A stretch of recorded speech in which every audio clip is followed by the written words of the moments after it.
কিছুদিন পূৰ্বে আমচুৰ ৰেজাউল কৰিম দাৰুঙৰীয়াই এটা দীঘলীয়া পোষ্ট লিখি মোক কৈছিল যে আপুনি মিয়া অধ্যুষিত অঞ্চলত আহক আৰু আপুনি ইয়াত ক'ত বিদেশী আছে বিচাৰি উলিয়াই দিয়ক। যদি আপুনি এজনো বিদেশী পায় মই স্বীকাৰ কৰিম। মই ৰেজাউল কৰিম ডাঙৰীয়াক কৈছোঁ বিষয়টো সেইটো নহয়।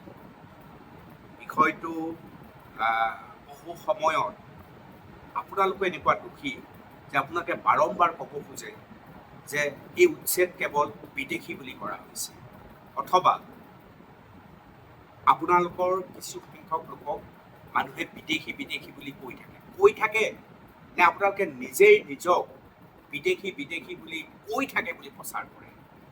দুইটাৰ মাজত পাৰ্থক্য আছে।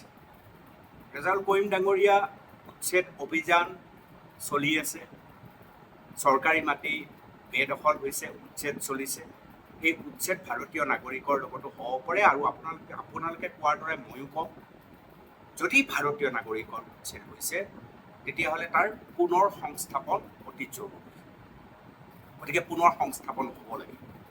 ক'ৰবাত যদি পুনৰ সংস্থাপন নোহোৱাকৈ বেদখল হৈছে তেতিয়াহ'লে বিষয়টো আপোনালোকেও সাংঘাতিকভাৱে সতৰ্ক হৈ সমাধান কৰা উচিত। কিন্তু মই ৰেজাউল কৰিম ডাঙৰীয়া আপোনালোকৰ এটা কথাতে দুখ লাগিছে, আপোনালোকে এই গোটেই বিষয়টোক হিন্দু মুছলমান কৰিবলৈ চেষ্টা কৰিছে আৰু মুছলমানক বিদেশী সজাইছে বুলি আপোনালোকে আন্দোলন পৰ্যন্ত কৰিছে। এইটো কেতিয়াও গ্ৰহণযোগ্য হ'ব নোৱাৰে। ৰেজাউল কৰিম ডাঙৰীয়া যিসকল ভাৰতীয় নাগৰিক সেইসকলক কোনো পঠিয়াই দিব নোৱাৰে। কিন্তু এই কথাটো আপুনিও অস্বীকাৰ নকৰিব যে মিয়াসকলে অসমৰ বিভিন্ন স্থানত ইচ্ছামতে বেদখল কৰিছে, সাংঘাতিকভাৱে বেদখল কৰিছে, ৰেকৰ্ড ব্ৰেক কৰি দিছে বেদখল কৰি। ইয়াৰ লগতে এই কথাটো আপুনি ৰেজাউল কৰিম ডাঙৰীয়া অস্বীকাৰ নকৰিব, চুৰি ডকাইতিৰ ঘটনা, ধৰ্ষণৰ ঘটনা, লাভ জেহাদৰ ঘটনা আৰু তাৰ সমান্তৰালভাৱে আন কিছুমান অনৈতিক কাম কিন্তু এই মিয়া মুছলমানৰ দ্বাৰাই বেছি কৰা হৈছে। এই গোটেইকেইটা কাৰণৰ কাৰণে ৰেজাউল কৰিম ডাঙৰীয়া আপোনাৰ লগতে যিসকল আপোনালোকৰ চিন্তাবিদ আৰু বুদ্ধিজীৱী আছে বা কৃতি পুৰুষ আছে তেওঁলোক কিন্তু বহু পৰিমাণে দায়ী। মই সহজ সৰল যিখিনি সাধাৰণ মানুহ মই তাক কিন্তু দোষী সাব্যস্ত নকৰোঁ। প্ৰথম কথা বেদখল। কিয় বেদখল কৰিছে? ৰেজাউল কৰিম ডাঙৰীয়া আপুনিও উপলব্ধি কৰে বেদখল কৰাৰ মূল কাৰণটো কি? মূল কাৰণটো হৈছে পৰিয়াল পৰিকল্পনাহীনতা। আমাৰ যিসকল খিলঞ্জীয়া মানুহ আছে তেওঁলোক পৰিয়াল পৰিকল্পনাত সাংঘাতিকভাৱে তৎপৰ। যোৱা বহু বছৰৰ পৰা পৰিয়াল পৰিকল্পনাত তেওঁলোক এতিয়া বিলীন বুলিয়ে ক'ব পাৰি, যাৰ ফলত অসমীয়া পৰিয়ালত অৰ্থাৎ খিলঞ্জীয়া পৰিয়ালত আপুনি এটা দুটা খুব বেছি দুটা সন্তানহে আজিকালি দেখিবলৈ সক্ষম। আজিকালি দুটা সন্তানতকৈ বেছি নেদেখে, এটা সন্তানে আটাইতকৈ বেছি। অৰ্থাৎ আমাৰ খিলঞ্জীয়া মানুহ পৰিয়াল পৰিকল্পনাত সাংঘাতিক সচেতন। কিন্তু ৰেজাউল কৰিম ডাঙৰীয়া আমচুৰ অৰাজনৈতিক এটা সংগঠন, তাৰ লগতে মই মুছলমান সমাজক প্ৰতিনিধিত্ব কৰা, বিশেষকৈ মিয়া মুছলমানক প্ৰতিনিধিত্ব কৰা যিসকল চিন্তাবিদ বুদ্ধিজীৱী সৰ্বসাধাৰণৰ লোক আছে সেইসকলকো মই সুধিছোঁ যে মিয়া মুছলমানৰ মাজত পৰিয়াল পৰিকল্পনাৰ যিটো সজাগতা আপোনালোকে কৰিব লাগিছিল আজিকো কিয় নকৰিলে? কিয় আপোনালোকৰ এই অৰাজনৈতিক সংগঠন বা বৌদ্ধিক চিন্তা কৰা বুলি দাবী কৰা মানুহসকলে মিয়া মুছলমানে পৰিয়াল পৰিকল্পনাহীনতাৰ মাজেদি যেনেকৈ পাইছে তেনেকৈ যে সন্তান জন্ম দিয়ে, যাৰ ফলশ্ৰুতিত বেদখল কৰিবলগীয়া যে পৰিস্থিতি হৈছে কাৰণ তেওঁলোকৰ থকা মাটিৰ অসুবিধা হৈছে। ইতিমধ্যে কেইবাটাও মই তেনেকুৱা উদাহৰণ আপোনালোকক দিব পাৰোঁ, যিটো উদাহৰণৰ এটা উদাহৰণ আপোনালোকে দেখিব যে এঠাইৰ পৰা আন ঠাইলৈ আহিছে। যিমানেই বেদখল কৰিছে সকলো ঠাইতে আপোনালোকে দেখিব তেওঁলোক অৰিজিন তাৰ মানুহ নহয়। কোনোবাই দক্ষিণ শালমাৰৰ পৰা আহিছে, কোনোবাই চাপৰৰ পৰা আহিছে, কোনোবাই ধুবুৰীৰ পৰা আহিছে, কোনোবাই বৰপেটাৰ পৰা আহিছে আৰু নিজৰ স্থানত নহয় আন ঠাইত গৈ বেদখল কৰিছে। মই এটা বক্তব্য শুনাই দিছোঁ। মই বেঙেনাবাৰীৰ পৰা আহিছোঁ। এতিয়া ক'ত যাবা? এতিয়া নগাঁও যাম। কিমান আছিলে বেঙেনাবাৰীৰ মাটি? বেঙেনাবাৰীৰ মাটি 3 বিঘা আছে। এতিয়া ক'ত গুচি যাবা? এতিয়া নগাঁও যাম, আমাৰ জাগাত। নিজৰ মাটি আছে? আমাৰ মাটি আছে, তাত বহিম। চব মানুহ ঘূৰি আহিব? চব ঘূৰি আহিব কিজানি। মই সেইকেইটাৰ কথা ক'ব নোৱাৰো, আমি ঘূৰি আহিম, ইমানটোৱে কথা ছাৰ। এতিয়া ক'ত যাবাগে? এতিয়া নগাঁও যাম। নগাঁও এই বক্তব্যটো শুনিতো আপোনালোকে বুজি পাইছে যে তেওঁ স্পষ্টকৈ এই কথা কৈছে। কিয় বেদখল কৰিব লগা হৈছে? কাৰণ তেওঁলোক অশিক্ষিত, পৰিয়াল পৰিকল্পনা সম্পৰ্কে তেওঁলোকৰ কোনো ধৰণৰ জ্ঞান নাই। তেওঁলোকে এটাই জানে, ৰাতিপুৱাই উঠিব লাগে, কাম কৰিব লাগে আৰু সন্তান জন্ম দিব লাগে। খিলঞ্জীয়াসকলেতো সেইটোৱেই ডাঙৰ এটা সমস্যাৰ কথা কৈ আছে যে মিয়া মুছলমানে ইমান কিয় সন্তান জন্ম দিয়ে? যিসকল নিৰক্ষৰ লোক, খেতিয়ক লোক, আপোনালোকৰ ডাক্তৰ ইঞ্জিনিয়াৰো হৈছে, এইসকল মিয়া মুছলমানৰ পৰা বৌদ্ধিক চিন্তাটো উৎসৰ্গিত মানুহ হৈছে। তথাপি আপোনালোকে সেই নিৰক্ষৰ মানুহখিনিক কিয় ইমান দূৰত ৰাখিছে? কিয় ইমান চেপা মাৰি ৰাখিছে? কিয় তেওঁলোকক আপোনালোকে বুজাবলৈ অক্ষম যে পৰিয়াল পৰিকল্পনা যদি আমি নাথাকে, তেতিয়াহ'লে আমাৰ মিয়া মুছলমানৰ এক ডাঙৰ বিপদ সন্মুখত আহি আছে? কিয় আপোনালোকে স্বীকাৰ কৰিবলৈ টান পায়? কিয় আপোনালোকে শিকাবলৈ বুজাবলৈ আপোনালোকে টান পায়? এইটো আপোনালোকৰ সমস্যা। এই সমস্যাটো য'তে ত'তে গৈ আপোনালোকে মাটি বেদখল কৰিব আৰু খিলঞ্জীয়াই কি মুখ মেলি চাই থাকিব? সেইকাৰণে খিলঞ্জীয়াই উভতি ধৰিছে আপোনালোকক। আপোনালোকে যদি পৰিয়াল পৰিকল্পনা কৰি দিয়াহেঁতেন, যোৱা 10 বছৰত যদি আপোনালোকে নিয়ন্ত্ৰণ কৰিলেহেঁতেন, তেতিয়াহ'লে ইমান মাটি বেদখলৰ কাম মিয়া মুছলমানহঁতে কৰিব লগা পৰিস্থিতি নহ'লহেঁতেন। এইটোত আপোনালোকৰ মাইনাছ পইণ্ট। আপোনালোকে কেৱল ধৰ্মীয় কেন্দ্ৰিক আন্দোলন আপোনালোকে কৰা মই দেখা পাওঁ।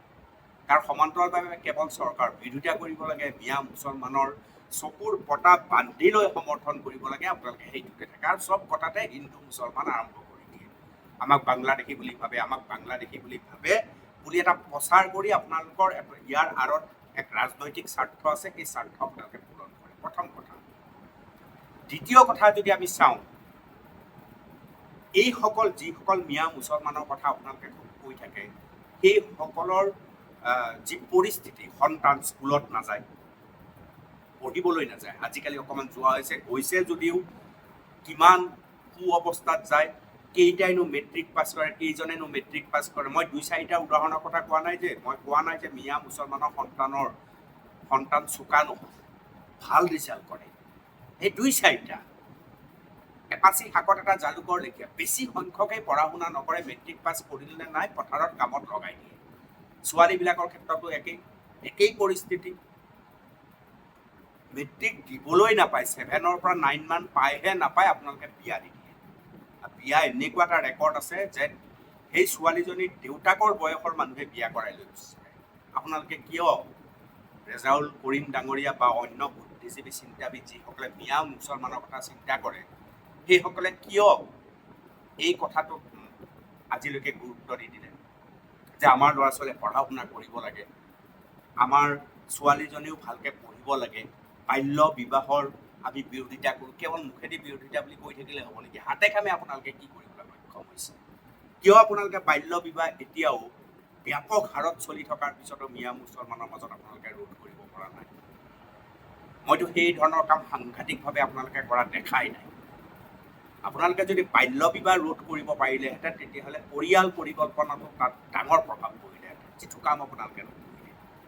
এতিয়া অসমৰ চাৰিওফালে বেদখল কৰিব, খিলঞ্জীয়া মানুহৰ মাটি কাঢ়ি ল'ব, বাধ্যত পৰিয়ে মাটি কাঢ়ি লৈছে বুলি ধৰিছোঁ। বনাঞ্চল মাটি কাঢ়ি ল'ব, বনাঞ্চলৰ মাটি দখল কৰিব, আৰু তাৰপিছত কিয় খিলঞ্জীয়া মনে মনে থাকিব? যিসকলে আন্দোলন কৰে, মই সেইসকলৰ কথা কৈছোঁ, যিসকলে মিয়া মুছলমানৰ পক্ষত থাকে। আচলতে আপোনালোকে মিয়া মুছলমানৰ পক্ষত নাই। ভিতৰে ক'বলৈ গ'লে মিয়া মুছলমানৰ আটাইতকৈ ডাঙৰ শত্ৰু আপোনালোকে। আপোনালোকে যদি সঁচাকৈ মিয়া মুছলমান সাধাৰণ মানুহৰ কথা ভাবিলেহেঁতেন, তেতিয়াহ'লে এই অৱস্থা নহয়। তেওঁলোকে পঢ়া শুনাৰ পৰিৱেশ এটা আহিলহেঁতেন, বাল্য বিবাহ ৰোধ হ'লহেঁতেন, পৰিয়াল পৰিকল্পনাত গুৰুত্ব দিলেহেঁতেন।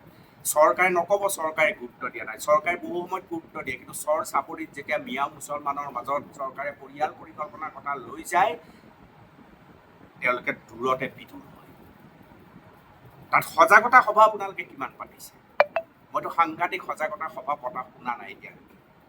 মই সজাগতা সভা পাতিলে চাগে তাত নিজেই উপস্থিত থাকিলেহেঁতেন, মই কিন্তু শুনা নাই। ফলত কি হৈছে, ব্যাপক ৰূপত সন্তান জন্ম দিছে, য'ত আছিল তাত নিৰ্দিষ্ট মাটিৰ অভাৱ হৈছে, আৰু জীয়াই থকাৰ তাৰণাত তেওঁলোকে আন আন জিলাসমূহলৈ গৈছে আৰু অসমীয়া মানুহৰ মাটি কাঢ়ি কাঢ়ি লৈছে, বনভূমি কাঢ়ি কাঢ়ি লৈছে। বেদখলৰ এই উচ্ছেদ অভিযানত চৰকাৰে কি কৰিছে, যে যদি উৰিয়াম ঘাটত কোনোবাই কৈছে তেওঁ অৰিজিন বিচাৰোঁতে কৈছে তেওঁ হোজাইৰ মানুহ, লখিমপুৰত অৰিজিন বিচাৰোঁতে দেখা গৈছে চাউথ চলমাৰা, বিভিন্নজনক এনেধৰণৰ দেখা গৈছে। গতিকে ৰেজাউল কৰিম ডাঙৰীয়া আমচু এটা সংগঠন, শক্তিশালী সংগঠন বুলি মই ধৰি লৈ গৈছোঁ, সসন্মানে কৈছোঁ।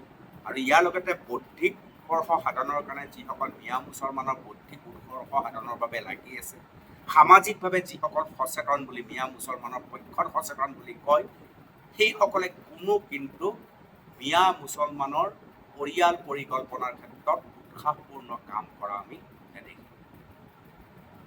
কেৱল ৰাজনীতি কৰা হ'ল, তেওঁলোকক ব্যৱহাৰ কৰা হ'ল। আজি যদি বদৰুদ্দিন আজমলে ব্যৱহাৰ কৰিছে, কাইলৈ আন এজন ৰাজনৈতিক নেতাই আহি ব্যৱহাৰ কৰিব, ব্যৱহাৰ কৰিছে, ব্যৱহাৰ কৰক। কিন্তু সেই ব্যৱহাৰৰ প্ৰভাৱ যদি আমাৰ ওপৰত পৰে, অসমীয়া মানুহৰ ওপৰত পৰে, আমি কিয় মনে মনে থাকিম? ৰেজাউল কৰিম ডাঙৰীয়া, বৌদ্ধিক উৎকৰ্ষ সাধনৰ অন্যান্য যিসকল লোক আছে, মিয়া মুছলমানৰ উৎসৰ্গিত লোক আছে, চৰ চাপৰিৰ অসমীয়াৰ সন্ধানত থকা লোক আছে, সেইসকলক মই কওঁ যে আপোনালোকে কিন্তু ৰাজনৈতিক স্বাৰ্থতে মিয়া মুছলমানৰ সৰ্বসাধাৰণ মানুহক ব্যৱহাৰ কৰিছে, তেওঁলোকৰ সামগ্ৰিক গতিৰ বাবে কিন্তু কাম কৰা নাই। যদি আজি পৰিয়াল পৰিকল্পনা ৰোধ কৰিলেহেঁতেন, বাল্য বিবাহ নিয়ন্ত্ৰণ কৰিলেহেঁতেন, তেওঁলোকক যদি আৰু শিক্ষা দিলেহেঁতেন, আৰু তেওঁলোকে এটা যদি স্বাভাৱিক জীৱন পালেহেঁতেন, তেতিয়া চাৰিওফালে তেওঁলোকে বেদখল কৰি নুফুৰিলেহেঁতেন। একমাত্ৰ আপোনালোকৰ দৰে নেতাই কেৱল তেওঁলোকক ব্যৱহাৰ কৰি দিয়ে বুলি মই ভাবোঁ। আৰু সেইবাবে আজি সমগ্ৰ অসমত বেদখলকাৰীৰ বিৰুদ্ধে অসমীয়া সজাগ হৈছে। কাৰণ অসমীয়াৰ বিকল্প পথ নাই, অসমীয়াৰ বিকল্প পথ নাই। মিয়া মুছলমানে গ্ৰাস কৰি গৈ থাকিব, অসমীয়াই শুনি থাকিব, চাই থাকিব, সেইটো কোনো কাৰণতে হ'ব নোৱাৰে। সেইবাবে সমগ্ৰ খিলঞ্জীয়া মানুহ আজি এক হৈছে, সমগ্ৰ অসমীয়া মানুহ আজি এক হৈছে, আৰু মিয়া মুছলমানৰ এই আগ্ৰাসনৰ বিৰুদ্ধে মাত মাতিছে, মই মাত মাতিছোঁ। আপোনালোকে মোক বিজেপিৰ এজেণ্ট ক'ব, চৰকাৰৰ এজেণ্ট ক'ব, আন কিবা ক'ব, কৈ থাকক, কিন্তু আপোনালোকে কোৱা মানুহসকলে এই মিয়া মুছলমানক যে এই ধৰণে ব্যৱহাৰ কৰি থকা নেতাবোৰক প্ৰশ্ন কৰিব পাৰিছে? ৰেজাউল কৰিম ডাঙৰীয়াক প্ৰশ্ন কৰিব পাৰিছে? বদৰুদ্দিন আজমলক প্ৰশ্ন কৰিব পাৰিছে? ৰকিবুল হুছেইনক প্ৰশ্ন কৰিব পাৰিছে? আপোনালোকৰ আন সংগঠনৰ নেতা আৰু বৌদ্ধিক চিন্তা চৰ্চা কৰা, মিয়া মুছলমানৰ পক্ষত চিন্তা চৰ্চা কৰা বুলি সততে যে দাবী কৰি থাকে, সেইসকলক আপোনালোকে প্ৰশ্ন কৰিব পাৰিছে? নে অকল মোক বিজেপিৰ দালাল এজেণ্ট বুলি কৈ আছে? মইতো ৰাজনীতিৰ মানুহ নহয়। মোক কেতিয়াবা কংগ্ৰেছে গালি পাৰিব, কেতিয়াবা বিজেপিয়ে, কেতিয়াবা অগপই গালি পাৰিব, পাৰি থাকিব, কিন্তু হোৱা কথাটো মই ক'ব লাগিব। আৰু মই মনত ৰখা ভাল, প্ৰথম মই হ'লোঁ এজন অসমীয়া মানুহ, মই এজন অসমীয়া, আৰু অসমীয়া হিচাপে অসমৰ পক্ষত কথা ক'বলৈ মই এটা মুহূৰ্তও ৰৈ নিদিওঁ। সেইবাবে এই বেদখল উচ্ছেদৰ সপক্ষে মই আছোঁ। আৰু এই